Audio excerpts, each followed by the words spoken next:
మన ప్రభువును రక్షకుడైన యేసుక్రీస్తు నామములో మీ అందరికీ శుభములు తెలియచేస్తూ ఉన్నాను. ప్రియులారా, దేవుని వాక్యమును ధ్యానిందాము. సామెతల గ్రంథం 9వ అధ్యాయము 10వ వచనం. యెహోవాయందు భయభక్తులు కలిగియుండుటయే జ్ఞానమునకు మూలం, పరిశుద్ధ దేవుని గూర్చిన తెలివియే వివేచనకు ఆధారము. ప్రియులారా, ఉదయకాల సమయంలో జ్ఞాని అయిన సొలొమోను ద్వారా పరిశుద్ధాత్మ దేవుడు వ్రాయించిన మాటలను మనము నేర్చుకొనుచు ఉన్నాము. దేవుని యందు భయభక్తులు కలిగి ఉండాలని, ఆయన యందు భయము భక్తి కలిగి ఉంటే మనకు జ్ఞానము కలిగిద్దని, జ్ఞానము వలన జీవితము వృద్ధిలోనికి వస్తుంది కనుక, జ్ఞానము లేకపోవటం వలన అనేక ఇబ్బందులు వస్తాయి కనుక, దేవుని యందు భయభక్తులు కలిగి ఉండటమే జీవితానికి మేలని వ్రాస్తూ ఉన్నాడు.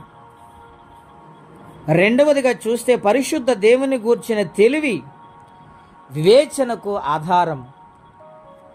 చూసారండి, ఆయన పరిశుద్ధుడైన దేవుడు గనుక ఆయన గూర్చిన తెలివి మానవునికి ఏమిస్తుంది? వివేచన కలగ చేస్తుంది. ఏది మంచో ఏది చెడో గ్రహించే హృదయాన్ని, మనస్సును, ఆలోచనను కలగ చేస్తుంది. ప్రియులారా, ఇంతటి శ్రేష్టమైన మాటలు ఈ మాటలో దాగి ఉన్నాయి.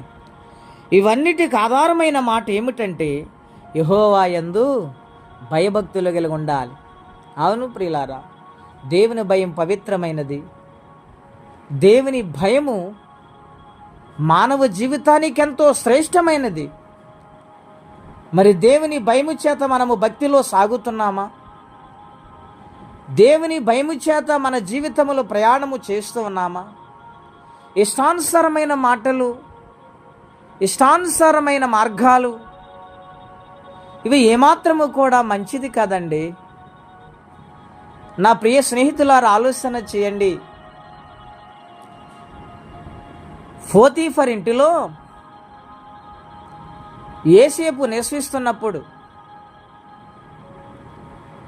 తనకు భయంకరమైన సంఘటన ఎదురైనప్పుడు దేవుని భయము చేత పారిపోయాడైనా గనుక దైవ జ్ఞానముతో ఫరో ఎదుట నిలబడగలిగాడు. దేవుని భయము తన జీవితాన్ని ఐగుప్తు దేశపు రాజునకు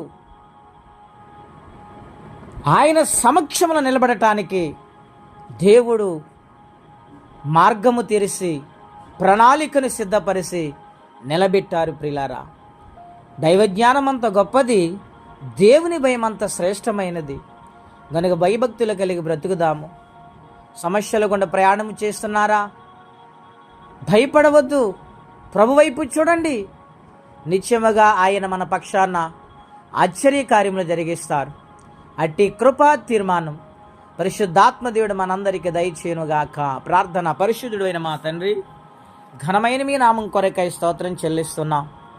నిత్యముగా మా పక్షాన నిలబడి ఎన్ని విషయాలు ప్రేమతో బోధిస్తున్నావు నాయన.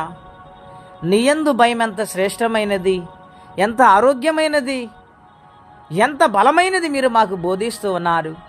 అలాగ జీవించినప్పుడు నాయన నీ జ్ఞానమిచ్చి ప్రభువా ఈ లోకములో శ్రేష్టమైన జీవితాన్ని అనుగ్రహిస్తే నీ సన్నిధిలో ప్రభు నడిసే భాగ్యం ఇస్తారని వాగ్దానము చేశారు. గనుక నీ వాగ్దానం పొందుకుని నీ సన్నిధిలో నమ్మకంగా సాగిపోయే భాగ్యం అందరికీ దయచేయండి. ఎవరి కష్టంలో, బాధలు, ఇబ్బందులు, సమస్యలు ఉన్నారు వారికి సహాయమును పంపించమని యేసుక్రీస్తు వారి పుణ్యనామమున ప్రార్థించి వేడుచున్నాము తండ్రి.